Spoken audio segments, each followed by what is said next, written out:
Hello दोस्तों, आप लोग का इस रीडिंग में स्वागत है। आज मैं लेकर आ चुका हूं आप लोग के लिए मोस्ट इंपॉर्टेंट क्वेश्चन जो आप लोग के एग्जाम के लिए फर्स्ट सेमेस्टर एग्जाम प्लस आप लोग का बोर्ड एग्जाम, अगर इस चीज को देख लेते हो तो इजीली आप लोग का पूरा क्लियर हो जाएगा। बहुत सारा इसके अंदर से आप लोग बोल सकते हो यहाँ पर 90% क्वेश्चन इसी तरीके जो मैं बताऊंगा वो चीज आने वाला, क्योंकि ये most PYQ and most repeated question, evergreen topic, सब कुछ देखने के बाद तब मैं आप लोग को एक क्वेश्चन बता रहा हूँ। चैप्टर वाइज बताऊंगा आप लोग को फर्स्ट सेमेस्टर एग्जाम के लिए। अगर वो चीज करके जा रहे हो तो इजीली कंप्लीट हो जाएगा मेरे भाई। साइंस 1 में अगर यहाँ 40 मार्क का हो रहा है, 40 में से आप लोग को इजिली 35 प्लस इजिली ला दोगे। जितना क्वेश्चन बताऊंगा अगर उतना करके जा रहे हो तब। सबसे पहले यहाँ पर साइंस 1 है, हिंदी मीडियम हो इंग्लिश मीडियम कोई भी हो, अगर इस वीडियो को देख रहे हो तो फटाफट चैनल को सब्सक्राइब कर दे और फटाफट लाइक एंड देन शेयर कर दे। अब यहाँ पर पहला जो चैप्टर है उसमें से क्या क्या करना है, देखो आप लोग को जो क्वेश्चन बताऊंगा वो क्वेश्चन आप लोग को करके ही जाना रहेगा। आप लोग को पूरा कंप्लीट वीडियो देखोगे तभी समझेगा, नहीं तो नहीं समझेगा। आज मैं यहाँ पर आप लोग को पहला, दूसरा, तीसरा, चौथा, पांचवा 5 लेसन का मोस्ट इंपोर्टेंट क्वेश्चन जो फर्स्ट सेमेस्टर एग्जाम के लिए है वो चीज आप लोग को बताने वाला हूँ। First semester complete most important question याद रखना। जो क्वेश्चन बताऊंगा मोस्ट रिपीटेड क्वेश्चन है, बार बार आया हुआ क्वेश्चन है। 2019 से लेकर 2025 के बीच में जो क्वेश्चन अंदर बाहर जहां से बना है सब कुछ बताऊंगा। इसके लिए बोल रहा हूं अभी तक चैनल को नहीं सब्सक्राइब किया कर लो और चैनल को फटाफट शेयर कर देना वीडियो को।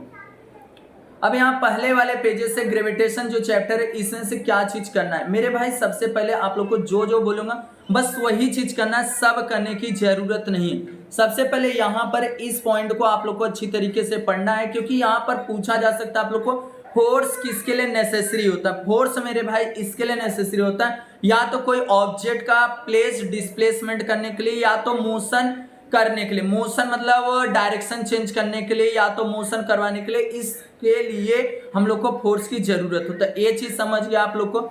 एंड उसके बाद आप लोग को सर आइजैक न्यूटन के बारे में आप लोग को मालूम रहना चाहिए। सर आइजैक न्यूटन ने क्या क्या किया था, और इनका देखो यहाँ पर सर आइजैक न्यूटन ने 3 इक्वेशन दिए थे।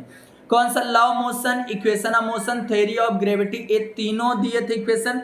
और जिस बुक में लिखा गया था प्रिंसिपिया था, बस इतना हो गया। और एक चीज कंस्ट्रक्ट किए थे, रिफ्लेक्टिंग टेलीस्कोप। याद रखना यहाँ पर लास्ट में दिया गया है, यहाँ पर जो दिया कंस्ट्रक्ट किए थे रिफ्लेक्टिंग टेलीस्कोप को, ये चीज आप लोग को जानना बहुत ज्यादा जरूरी है। और उसके बाद यहाँ से आप लोग को बस इतना जानना है कि आप लोग को सेंट्रीपिटल फोर्स का डिफाइन जो है उसको आप लोग को अच्छी तरीके से याद करना, बाकी कुछ भी नहीं पढ़ना है। बस इसको जान लिए तो आप लोग का हो जाएगा, बस इतना कर लो। और ये भी चीज यहाँ पर दिया गया है, ये देखो यहाँ पे, इसको मैं कटिंग करता हूँ और आपको टिक मार करके देता हूँ। देखो इतना, ये चीज कर लिए तो आप लोग को इजिली हो जाएगा। बस इसको समझ लेना, जो चीज बता रहा हूँ उसको समझ के रख लो। अब यहाँ पर और आ जाओ, केपलर्स के लॉ आप लोग को तीनों लॉ अच्छी तरीके से याद करना। सिर्फ ब्लैक लाइन वाला याद करना है एंड डायग्राम कंपलसरी आप लोग को बनाना रहेगा।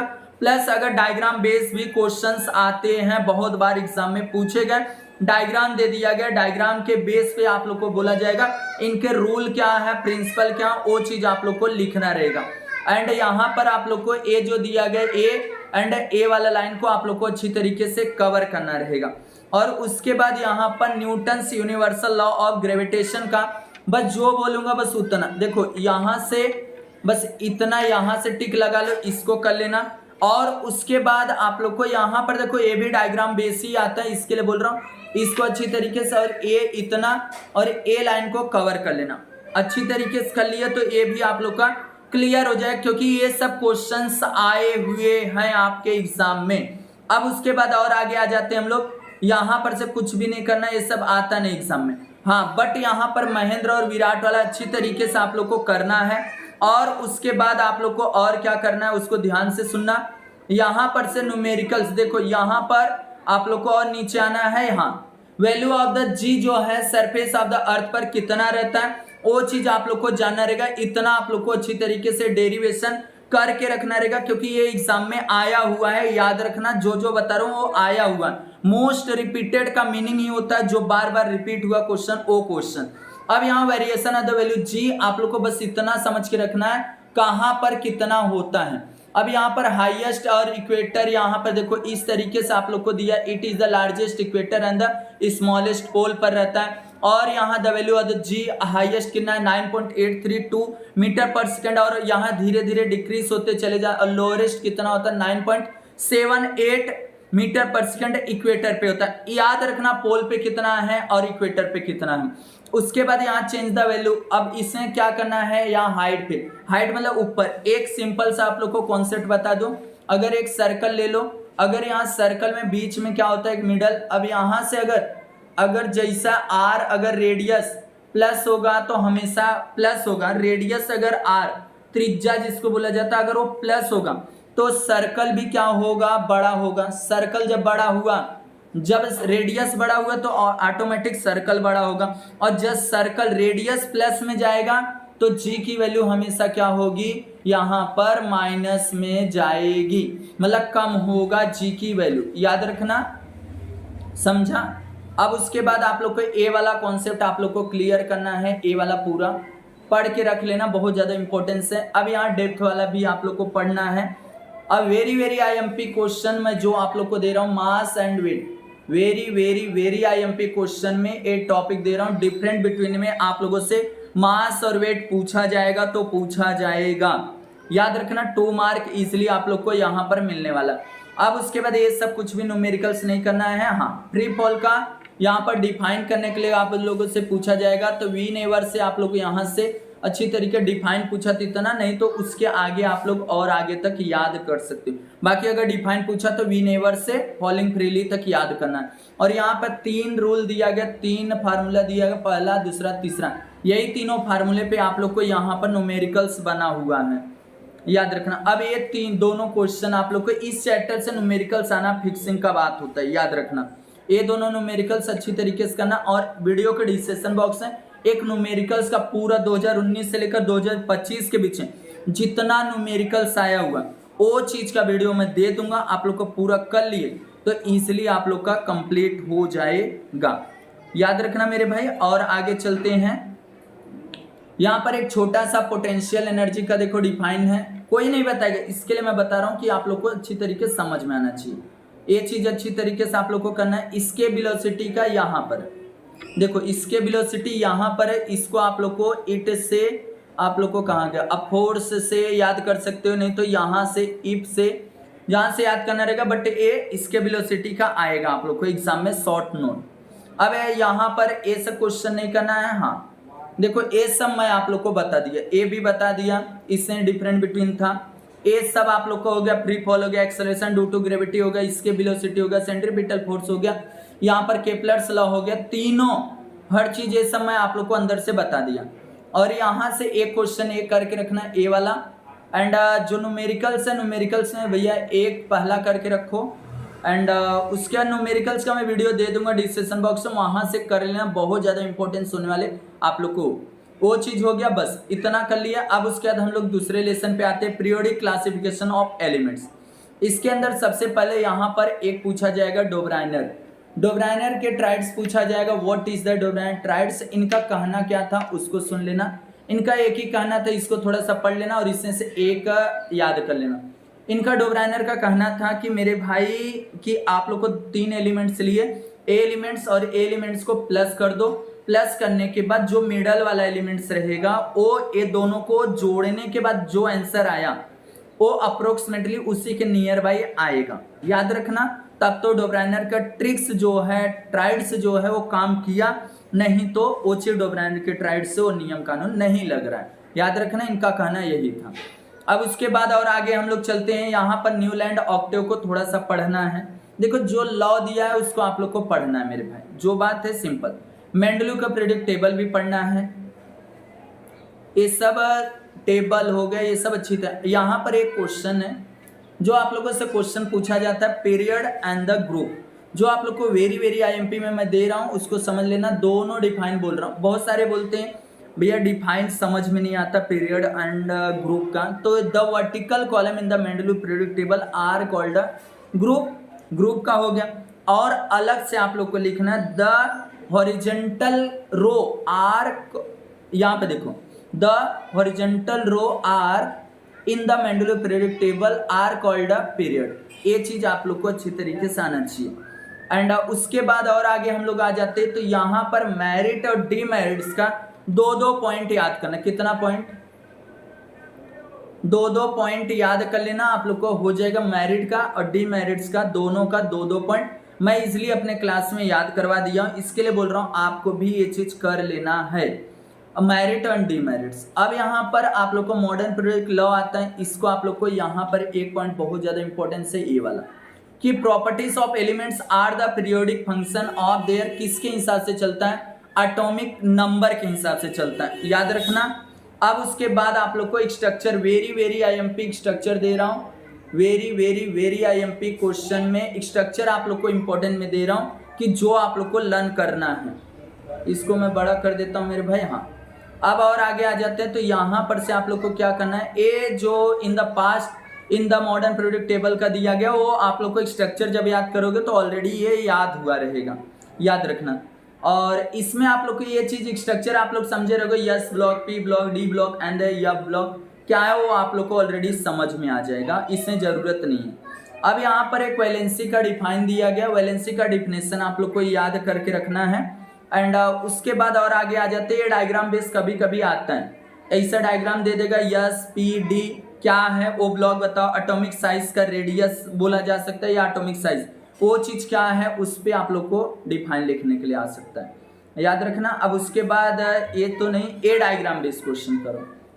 ए डायग्राम बेस आप लोग को डाइजेस्ट या तो आपके भाई बहन होंगे 21 मिला रहेगा, नहीं तो दीपावली के बाद 21 आ जाता, उस चीज से कर लेना, आप लोग को इजिली क्लियर हो जाए। ए डायग्राम बेस क्वेश्चंस आते हैं। एंड अब उसके बाद आप लोग को यहाँ पर एक हाइड्रोजन फैमिली दिया, देखो एक भी मैं छोड़ूंगा नहीं, जो जो आया हुआ क्वेश्चन वो क्वेश्चन आप लोग को बताऊंगा, याद रखना। इसके करने के बाद आप लोग को यहाँ पर 40 में से 35 प्लस इजिली ला दोगे। इससे देखो क्वेश्चन पहला, क्वेश्चन में दूसरा तो आप लोग को करना है।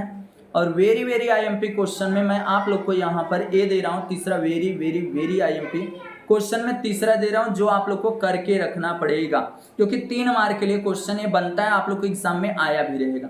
अब इसके बाद यहाँ पर आप लोग को ये सब मैं बता दिया, पहला और दूसरा ही करना है। और इसमें से आप लोग को जो एग्जाम में एक क्वेश्चन आना फिक्स का बात है, एक क्वेश्चन आएगा तो आएगा मेरे भाई, तो आप लोग जल्दी से इस 5-6 को क्वेश्चन को करके रख लो, 5 को, क्योंकि एक क्वेश्चन यहाँ से 2 मार्क आप लोग को फिक्स होने वाला है ये 5 क्वेश्चन से, याद रखना। क्योंकि आया मिला जुला के 3 क्वेश्चन, बट मैं आप लोगों से बोलता हूं अभी तक में, देखो मैं बता देता हूं आप लोग को कौन कौन सा आया, 1 2 3 क्वेश्चन आया, बट मैं आप लोगों से बोल रहा हूं 5 क्वेश्चन करना, क्योंकि 5 क्वेश्चन बहुत ज्यादा इंपॉर्टेंस है। 8वां क्वेश्चन करना है पूरा, और ये सिंबल वाला करना है। ये भी लेसन आप लोग का क्लियर हो गया। अब आ जाते हैं हम लोग तीसरे लेसन पे, केमिकल रिएक्शन एंड इक्वेशन। इस चैप्टर से आप लोग को कौन कौन सा क्वेश्चन करना है। सबसे पहले तो मैं यहाँ पे 3 मार्क के लिए क्वेश्चन देना चाहता हूँ, जो आप लोग को ऐसा पूरा देगा, phenomenon and the physical and the chemical दोनों आपस में कंबाइन किया रहेगा, कंबाइन किया रहेगा। जस्ट उसको हम लोग को सेपरेट करने के लिए पूछा जाएगा कि इसको क्लासिफाई करो, इसको अलग अलग करके बताओ कौन सा केमिकल है कौन सा फिजिकल, वो चीज समझना रहेगा। एंड उसके बाद आप लोग को यहाँ पर आना है, देखो यहाँ पर इसमें से आप लोग को केमिकल इक्वेशन का डिफाइन, देखो इतना ही है, और एक एग्जांपल याद कर लेना, बात खत्म हो जाएगा। राइटिंग अ केमिकल इक्वेशन आप लोग को अच्छी तरीके से आना चाहिए कि राइटिंग अ केमिकल इक्वेशन किस तरीके से कैसे है, रिएक्टेंट किस साइड होता है, प्रोडक्ट क्या होता है किस साइड होता है, प्लस उसमें जो मेरा रिएक्टेंट होता है 2 या 2 से अधिक मोर देन हो सकता है, एंड उसके बीच में एक साइन होता है एरो का साइन, उसके ऊपर डेल्टा का साइन होता है, प्लस उसमें gaseous liquid and the gaseous solid होता है, किससे डिनोट करते हैं, प्लस वहां डायरेक्शन ऑफ द एरो जो होता है वो रिएक्शन होता है किस साइड में, सब कुछ आप लोग को इसको बस एक बार पढ़ लेना है, रीड करके अच्छी तरीके से रख लेना। अब उसके बाद मेन जो मुद्दा आ जाता है, मोस्ट इंपॉर्टेंस आप लोग को एक बैलेंस वाला, यहाँ पर देखो दिया गया एक, यहाँ से यहाँ तक आप लोग को एक बार पढ़ लेना, बैलेंस इक्वेशन एंड अनबैलेंस। जब रिएक्टेंट और प्रोडक्ट साइड दोनों इक्वल रहेंगे, नंबर्स ऑफ द एलिमेंट्स या तो नंबर्स ऑफ द एटम्स, अगर दोनों साइड सेम है जो उसके नंबर्स हैं एटम्स, तो अगर सेम है तो वो क्या हो जाएगा, बैलेंस हो जाएगा, अदरवाइज तो क्या हो जाएगा यहाँ पर अनबैलेंस हो जाएगा। अब उसके बाद यहाँ पर केमिकल जो स्टेप वाइज दिया, स्टेप वाइज नहीं करने की जरूरत है, डायरेक्ट आप लोग बैलेंसिंग इक्वेशन कर सकते हो। मोस्ट इंपॉर्टेंट क्वेश्चन यहाँ types of the chemical reaction, इससे आप लोग का एक्सरसाइज भी क्लियर हो जाएगा। कॉम्बिनेशन रिएक्शन, एक एक एग्जांपल एक एक डिफाइन। इसका देखो एग्जांपल यहाँ पर है, एक एग्जांपल ऊपर दिया। इसमें क्या सिंपल तरीका बोला गया है, व्हेन द टू और मोर रिएक्टेंट, जब रिएक्टेंट साइड में दो या दो से अधिक हमारा यहाँ पर रहेगा क्या एलिमेंट्स, और सिंगल क्या बनाएगा मेरा यहाँ पर प्रोडक्ट बनाएगा, तो उस चीज को हम लोग बोलेंगे यहाँ पर कॉम्बिनेशन रिएक्शन। और यहाँ डिकम्पोजिशन रिएक्शन क्या होता है उसको सुनना। एक एग्जांपल याद रखना, सब कुछ बता रहा हूँ, इसके अलावा एग्जाम में एक भी क्वेश्चन आएंगे नहीं। यहाँ पर क्या होता है, जब अभी तक तो हम लोग पढ़े रिएक्टेंट साइड में दो या दो से अधिक और प्रोडक्ट साइड में सिंगल अगर बनने वाला है, तो जैसे H2O, H2 हाइड्रोजन प्लस हमारा ऑक्सीजन, दो हाइड्रोजन ऑक्सीजन है, दो एलिमेंट्स है। अब यहाँ पर मेरा H2O सिंगल बन गया पानी, तो ये चीज हम लोग बोल देंगे यहाँ पर हमारा किसका हो गया, सिंपल तरीका पहले का हो गया। अब यहाँ डिकम्पोजिशन आता है, इसमें सेम उसका अपोजिट है। क्या है अपोजिट में, सिंपल तरीका, a chemical reaction which other two और मोर प्रोडक्ट, जब मेरा यहाँ पर क्या होगा, दो या दो से अधिक प्रोडक्ट रहेगा, बाकी यहाँ पर सिंगल मेरा क्या बनेगा, रिएक्टेंट बनेगा, उस चीज को हम लोग बोलेंगे डिकम्पोजिशन रिएक्शन। एक एक एग्जांपल याद करना है। अब यहाँ डिस्प्लेसमेंट रिएक्शन आता है। डिस्प्लेसमेंट रिएक्शन थोड़ा सा बड़ा दिखता है बट एकदम सिंपल है। कैसे, the reaction in which of the place of the ion is the less reactive elements is the compound taken another more reactive elements का formation of the its ion, खुद का आयन खुद बनाता है। जो लेस वाला रहेगा वो अदर का एलिमेंट्स का क्या करेगा, मोर रिएक्टिव से फॉर्मेशन करेगा, मतलब रिएक्ट करके खुद का आयन बनाएगा, उसी चीज को बोला जाता है डिस्प्लेसमेंट रिएक्शन। और यहाँ पर दो दिया गया, ये बहुत बार आया हुआ भी एग्जाम में, इसके लिए इसको समझ के रखना मेरे भाई, ये आया हुआ है, इसके लिए बोल रहा हूँ, जो बोल रहा हूँ उसको करना। अब आता है डबल डिस्प्लेसमेंट, देखो यहीं पर दिया गया है, कर लेना डबल डिस्प्लेसमेंट, बस हो गया। अब उसके बाद मैं आप लोग को एंडोथर्मिक और एक्सोथर्मिक बता देता हूँ किस तरीके से याद करना, क्योंकि इसके भी आप लोग अगर दो पॉइंट याद कर ले तो भी हो जाएगा। किस तरीके से, देखो एंडोथर्मिक का आप लोग क्या करोगे, यहां से यहां तक आप लोग करोगे एंडोथर्मिक। देखो heat from outside is observe during the some physical change, for example melting of the ice. जब मेल्ट मतलब आइस हमारा 0 डिग्री था, अब उधर से बाहर से हीट लिया तो यहाँ पर क्या हो गया, वो चीज का मेल्ट होने लगा, तो ये क्या हुआ, यहाँ पर मैं बाहर से हीट को ऑब्जर्व जब करूंगा तो उसको बोलेंगे एंडोथर्मिक, यहाँ पर प्रोसेस एंडोथर्मिक। और यहाँ पर एक्सोथर्मिक, जो एक्सोथर्मिक है उसमें क्या होता है, ध्यान से सुना, यहाँ पर दिया heat is the given away during the some physical change, for example formation of the ice, formation of the ice from water. जो मेरा यहाँ पर पानी है, पानी से क्या बना है, मैं आइस बना, पानी से क्या बना है, आइस बना, उस चीज को यहाँ पर हम लोग बोल देंगे क्या है, एक्सोथर्मिक। याद रखना है, बहुत ज्यादा इंपॉर्टेंस होता है। दोनों हो गया, और यहाँ पर दोनों का एग्जाम्पल है, एंडो और एक्सो का यहाँ पर है, दोनों को अच्छी तरीके से करके जाना, ये भी बार बार पूछा जाता है, याद रखना। दोनों चीज बता दिया आप लोग को। एंड अब उसके बाद आता है रेट ऑफ केमिकल रिएक्शन, इसको मैं पिछले बार भी दिया था और ये एग्जाम में आया था। ये 2 नंबर के लिए आता है, कभी कभी 3 नंबर के लिए आ जाता है। ये 6 पॉइंट में से आप लोग को 4 पॉइंट याद करना रहेगा। एंड अब उसके बाद आ जाते हैं हम लोग यहाँ factor affecting of the chemical reaction. इसमें से क्या करना है मेरे भाई, सबसे पहले मैं तो एक ही चीज बोलूंगा, यहाँ से कैटलिस्ट कर लो। क्या कर लो, कैटलिस्ट कर लो, बात खत्म हो जाएगा। ए मेरे भाई कैटलिस्ट का। अब उसके बाद आता है ऑक्सीडेशन रिडक्शन। अब बोलोगे भैया ये तो कहीं पर मिल नहीं रहा है, ऑक्सीडेशन कहाँ पर है, रिडक्शन कहाँ पर है, दोनों का मैं देखो दोनों चीज लेकर आऊं, आपको कहीं भटकने की जरूरत। देखो ऑक्सीडेशन इसको याद कर सकते, the chemical reaction in which are the reaction combine with the oxygen, जिसके अंदर क्या हो, ऑक्सीजन क्या हो यहाँ पर लिया जाए और हाइड्रोजन को लॉस किया जाए प्रोडक्ट साइड में। देखो रिएक्टेंट साइड में रिएक्शन होगा, रिएक्टेंट साइड में ऑक्सीजन को लिया जाए। देखो मैं यहीं पर दोनों चीज बता दे रहा हूँ। ए मेरा क्या होता है ऑक्सीडेशन, ए हो गया मेरा रिडक्शन, ए हो गया। अब इसमें अगर मैं इस समय ऑक्सीजन को क्या करता हूँ, प्लस करता हूँ, और यहाँ रिएक्टेंट साइड में हाइड्रोजन को क्या करता हूँ, बाहर साइड में निकालता हूँ, तो ये मेरा क्या हो जाएगा, यहाँ पर ऑक्सीडेशन रिडक्शन हो जाएगा। और सेम यही अपोजिट है मेरा। अगर यहाँ पर ए समझा क्या कि मैं जब ऑक्सीजन क्या करूंगा रिएक्टेंट साइड में, मैं क्या ऑक्सीजन को क्या करूंगा अगर इन्वॉल्व कर रहा हूं, और रिएक्टेंट साइड में मैं यहाँ पर हाइड्रोजन को रिलीज कर रहा हूं, तब इसको बोलेंगे हम लोग ऑक्सीडेशन रिडक्शन। सेम यही चीज अभी दूसरा बता दूंगा तो भी सर। इतना करने के बाद आप लोग को एक एग्जाम्पल लिख दो। अब यहाँ पर मैं दूसरा वाला यहाँ पर देखो दिया गया, ये यहाँ पर, ये मेरे भाई कहाँ गया, हाँ यहीं पर था। मैं अब भी उस चीज को अपने क्लास में पढ़ाया मेरे भाई। देखो रिडक्शन रिडक्शन रिडक्शन, हाँ देखो यहाँ पर आप लोग को कहीं भटकना नहीं। देखो the chemical reaction in which are the reactant gain. अब यहाँ पर मैं बोलता हूँ ये रिएक्टेंट है, ये प्रोडक्ट है। रिएक्टेंट साइड में हाइड्रोजन प्लस होगा आएगा और यहाँ से मेरा ऑक्सीजन क्या होगा, ये बाहर जाएगा। तो इस चीज का हमारा यहाँ पर बोला जाएगा क्या चीज, रिडक्शन। क्या बोला जाएगा, रिडक्शन रिएक्शन। अगर यहाँ पर मैं ऑक्सीजन इस साइड और हाइड्रोजन इस साइड कर देता हूँ, ये ऑक्सीडेशन हो जाए। समझा मेरे भाई, समझ गया आप लोग को दोनों चीज। अब उसके बाद आप लोग को यहाँ पर ए डायग्राम बेस्ड क्वेश्चन आता है, इसको कर लेना। डायग्राम बेस्ड क्वेश्चन आता है। अब इसके बाद यहाँ से आप लोग को यहाँ पर, मेरे भाई क्यों बड़ा हो गया रे भाई, यहाँ पर आप लोग को करना है ए चीज कोरोशन। इतना करके रखना है, एक क्वेश्चन आता है आप लोग को एग्जाम में, कर लेना अच्छी तरीके से, बहुत ज्यादा इंपॉर्टेंस होने वाले। एक कोरोजन हो गया एंड यहाँ पर एक है रस्ट। देखो एक रस्ट का फार्मूला होता है एंड ए रस्ट का डिफाइन हो गया, दोनों चीज आ गया समझ में। अब देखो बहुत ज्यादा इंपॉर्टेंस है, एक्सरसाइज से भी बताऊंगा और रेंसिडिटी का शॉर्ट नोट करना है। इसका क्या करना है, शॉर्ट नोट। देखो जो चीज मैं बता रहा हूँ वेरी वेरी आईएमपी क्वेश्चन है। देखो ये आप लोग को ऑलरेडी सब मैं करा दिया, एंडोथर्मिक, कॉम्बिनेशन, बैलेंस, डिस्प्लेसमेंट सब हो गया।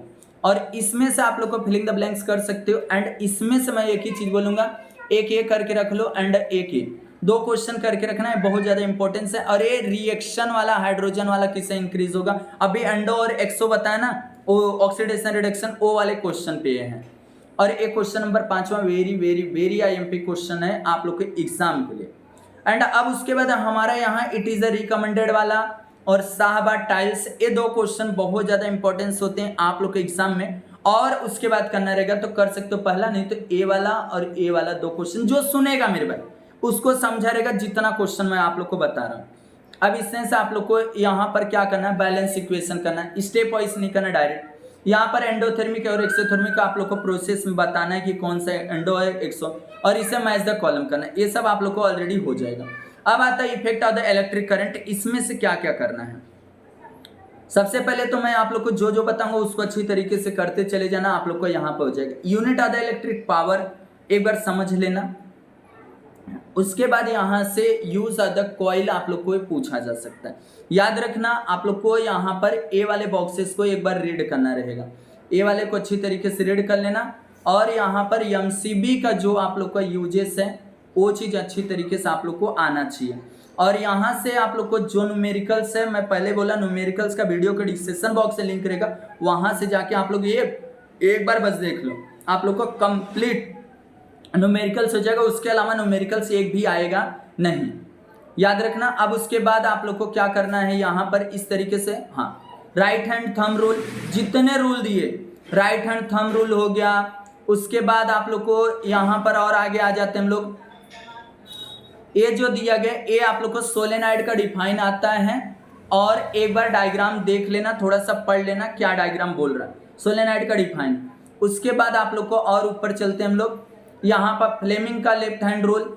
जो जो रूल है इलेक्ट्रिक मोटर और इलेक्ट्रिक जनरेटर का वीडियो का डिस्क्रिप्शन बॉक्स में लिंक रहेगा, वहां से जाके देख लो। इलेक्ट्रिक मोटर का और इलेक्ट्रिक जनरेटर आप लोग का पूरा माइंड में सेट हो जाएगा। उसके अलावा कुछ भी नहीं, कंस्ट्रक्शन एंड वर्किंग सब कुछ बता दी। वीडियो के डिस्क्रिप्शन बॉक्स में एक बार चले जाना, आप लोग को बहुत भलाई होगा, क्योंकि electric motor, construction and working आप लोग को एग्जाम में पूछेगा पूछेगा पूछेगा, बहुत ज्यादा इंपॉर्टेंट। इलेक्ट्रिक मोटर का यूजेस पूछा जा सकता है, तो वो भी चीज उसके अंदर बताऊं। देखो यहीं पर दिया है जो इलेक्ट्रिक क्या होता है, देखो जो a device changing electrical energy into the mechanical energy is known as the electric motor. और इलेक्ट्रिक मोटर का यूजेस कहाँ होता है, फैन में, refrigerator, mixer, washing machine, computer, pump, ये सब में यूज होता है। ये दोनों का मैं पहले बता रहा हूँ, इलेक्ट्रिक मोटर और इलेक्ट्रिक जनरेटर का कंस्ट्रक्शन एंड वर्किंग में दोनों चीज उसमें बता दिया हूँ। वीडियो के डिस्क्रिप्शन बॉक्स से लिंक है, वहां से जाके कर लो, बिंदास आप लोग का खत्म। और गैल्वेनोमीटर का यूजेस आएगा, गैल्वेनोमीटर का यूजेस किसके लिए यूज किया जाता है वो चीज आप लोग को आना चाहिए। एंड यहाँ पर एक फैराडेज का लॉ देखो दिया गया है। ये सब जो रूल है ना मेरे भाई वो करना, और डायग्राम भी आप लोग के माइंड में सेट होना चाहिए। एसी एंड डीसी आप लोग पढ़ सकते हो, इलेक्ट्रिक जनरेटर ये भी मैं उसमें सब कुछ बता दिया, पढ़ने की जरूरत वहीं से, बस उसको देख लो। ये पहला क्वेश्चन कर लो, ए वाला मैं ऑलरेडी कर रहा हूँ, डिस्क्रिप्शन बॉक्स से लिंक है, वहां से जाके मेरे भाई इस चीज को करो, क्योंकि आप लोग कर लोगे तो इजीली हो जाएगा। और इसमें से ए वाला करके रखना, एसी और डीसी में आप लोग को डिफरेंट बिटवीन आना चाहिए, शॉर्ट सर्किट आना चाहिए। और ए वाला ऑलरेडी आप लोग को पूरा electric motor, galvanometer, electric generator, volt meter किसका यूजेस कहाँ है वो चीज आप लोग को समझ में आना चाहिए। और यहाँ से जो क्वेश्चन नंबर 2 यहाँ पे 7 वाला, इसमें से आप लोग को एक ए वाला टंगस्टन वाला और एक मेरे भाई ए वाला क्वेश्चन, 3 क्वेश्चन बार बार रिपीट हुआ, तो मैं तीनों क्वेश्चन आप लोग को बता रहा हूँ, ये चीज करना। और ए वाला तो मेरे भाई मैं नहीं कुछ बोलूंगा इससे करने के लिए, बाकी यहाँ सोलेनाइड का, बस यहाँ सोलेनाइड के बारे में थोड़ा जान लेना और सोलेनाइड का डिफाइन जान लेना। क्वेश्चन नंबर 10वां, क्वेश्चन नंबर 11वां कंप्लीट करना है आप लोग को, डायग्राम बेस्ड क्वेश्चन इस तरीके से हो गया। अब पांचवा लेसन से तो मैं एक ही चीज बोलता हूँ, जो भी यहाँ पर जो चीज बताऊंगा बस उस चीज को कर लेना कंप्लीट। अब यहाँ से देखो डिफाइन बहुत सारा पूछा जाएगा, तो डिफाइन मैं आप लोग को बता देता हूँ क्या क्या डिफाइन होता है। देखो सबसे पहले ये डायग्राम बेस्ड क्वेश्चन आता है, आप लोग को माइंड में सेट कर लो। एंड उसके बाद आप लोग को यहाँ पर latent heat, specific latent heat of the fission, ये चीज आप लोग को माइंड में रहना चाहिए, हो गया समझ में। एंड उसके बाद आप लोग को यहाँ specific latent heat of the vaporisation देखो यहाँ पर दिया, ये सब जो ब्लैक लाइन है उसको अच्छी तरीके से करना। और यहाँ से डायग्राम वाला फ्लो चार्ट आप लोग को माइंड में सेट होना चाहिए। आइस का मेल्टिंग पॉइंट, बॉइलिंग पॉइंट क्या होता है, कॉपर का क्या होता है, गोल्ड का क्या होता है, सिल्वर, ये सब को आप लोग को आना चाहिए। एंड रेगुलेशन पर मैं बता देता हूँ आप लोग को कहाँ से कहाँ तक याद करना। देखो यहाँ से यहीं से बस आप लोग याद कर लो, बस आप लोग को कुछ भी नहीं करना रहेगा। ये this is called a regulation. ये क्या होता है, सिंपल तरीका, आइस क्यूब ले लोगे, उसके ऊपर अगर यहाँ पर कोई चीज वेट टेस्ट अगर उसको ऊपर रखोगे तो बीच में आ जाएगा, इसलिए उठ जा सकता है, उठाया जा सकता है, याद रखना, वो ब्रेक नहीं होगा। एनोमलियस बिहेवियर ऑफ वाटर पर बस इतना याद रखना, what is this anomalous behaviour of water, ये समझ के रखो। एंड उसके बाद आप लोग को ये भी डायग्राम बेस्ड क्वेश्चन आता है, इसका डायग्राम आप लोग को प्रैक्टिस करना है। डायग्राम मैं जो बता रहा हूँ उसको समझ के रखो, डायग्राम बेस्ड क्वेश्चन। एंड उसके बाद और आगे आ जाते हैं, यहाँ पर आप लोग को ड्यू पॉइंट ह्यूमिडिटी पर आप लोग को यहाँ पर देखो ह्यूमिडिटी आप लोगों से पूछा जा सकता है, तो ये हो गया। और उसके नीचे और बहुत सारा यहाँ पर डिफाइन छोटा छोटा दिया है भाई। और उसके बाद आप लोग को यहाँ पर देखो दिया गया ड्यू पॉइंट, यहाँ पर दिया गया है टेम्परेचर का, ए सैचुरेशन, ये सब आप लोग को एक एक बार ना पढ़ के रखना है। एब्सोल्यूट ह्यूमिडिटी क्या होता है, एब्सोल्यूट ह्यूमिडिटी यहाँ पर है, और यहाँ एब्सोल्यूट ह्यूमिडिटी, ये सब आप लोग को पढ़ना। और एब्सोल्यूट ह्यूमिडिटी का मेजरेट किससे किया जाता है, केजी मीटर पर सेकंड का होता है, याद रखना। और उसके बाद और आगे आ जाते हैं, तो यहाँ पर रिलेटिव ह्यूमिडिटी क्या होता है, ये सब आपके माइंड में सेट होना चाहिए। ये यूनिट टेस्ट सेमेस्टर एग्जाम में आप लोग को टॉप करा के छोड़ेगा ये वीडियो, अगर अच्छी तरीके से देख लिए। अब उसके बाद आप लोग को यहाँ पर क्या करना है, यहाँ पर से एक पॉइंट मैं आप लोगों से बोलूंगा, इसको एक बार रीड करके जाना, बहुत ज्यादा इंपॉर्टेंस है। रिलेटिव ह्यूमिडिटी ड्यू पॉइंट आधा 100% होता है। अगर रिलेटिव ह्यूमिडिटी अगर मोर देन 60% फील होगा तो हमको यहाँ पर एयर जो होगा ह्यूमिड होगा, नमी जैसा, आर्द्रता जैसा होगा। अगर यहाँ लेस देन 60 होगा तो हमको ड्राई फील होगा, सूखा हुआ महसूस होगा। एंड अब आता है यूनिट ऑफ द हीट, अच्छी तरीके से पढ़ लेना। उसके बाद यहाँ पर ये डायग्राम बेस आएगा, आप लोग को क्वेश्चन मैं पहले से आप लोग को बता रहा हूँ, डायग्राम बेस क्वेश्चन। यहाँ पर आप लोग को ये चीज याद करना है, ये चीज देखो ध्यान से, मैं आप लोग को लगा देता हूँ, specific heat of this object, ये चीज अच्छी तरीके से आप लोग को करना है। एमसी डेल्टा टी और हीट एक्सचेंज वाला यहाँ पर एक प्रिंसिपल है, उस चीज को, प्रिंसिपल को याद कर लेना इतना। ये भी डायग्राम कभी कभी दे देता है तो बहुत सारे बच्चे तकलीफ में आते हैं, तो उसको समझ के जाना। ए वाला समझ लेना है न्यूमेरिकल्स, और न्यूमेरिकल्स का बार बार बोल रहा हूँ, वीडियो के डिस्क्रिप्शन बॉक्स से लिंक है, वहां से जाके अच्छी तरीके से कर लो, उसके अलावा कुछ भी करने की जरूरत नहीं रहेगा। ए वाला एंड ए वाला और यूनिट वाला भी जस्ट बताया, तो यूनिट वाला वो चीज है। और ये डायग्राम बेस्ड क्वेश्चन, और इसमें से आप लोग को एनोमलियस बिहेवियर ऑफ वाटर, और एक आप लोग को यहाँ से ए लास्ट वाला आप लोग को करना रहेगा, ये हो गया। एंड उसके बाद आप लोग को यहाँ पर जो क्वेश्चन दिया गया लेटेंट, ये सब आप लोग को ऑलरेडी मैं बताया, लेटेंट हीट ऑफ द क्या होता है, यहाँ पर देखो मेजरेट किससे करते, प्रिंसिपल वाला अभी जस्ट बता दिया, और रोल ऑफ द हीट क्या होता है। और उसके बाद ये सब मैं आप लोग को ऑलरेडी बताया, तो एक एक बार पढ़ोगे समझ जाएगा, पैराग्राफ वाला कर लेना। इस तरीके से आप लोग का पूरा जो मोस्ट इंपॉर्टेंट क्वेश्चन था वो मैं कंप्लीट कर दिया हूं। तो ये वीडियो आप लोग कैसा लगा आप लोग कमेंट करना, एंड देन नेक्स्ट वीडियो कौन से सब्जेक्ट का चाहिए वो कमेंट कर देना। प्लस आप लोग को एक और चीज करना है कि लैंग्वेजेस का डिस्कशन बॉक्स में एक लैंग्वेजेस का हिंदी का कंप्लीट 40 मार्क आप लोग को वहां पर हो जाएगा अगर वीडियो को देख लेते हैं। तो फटाफट चैनल को सब्सक्राइब कर लेना। नेक्स्ट वीडियो कौन सा चाहिए उससे कमेंट कर दोगे तो उससे भी मैं सेपरेट वीडियो आप लोग के लिए लेकर आ जाऊंगा।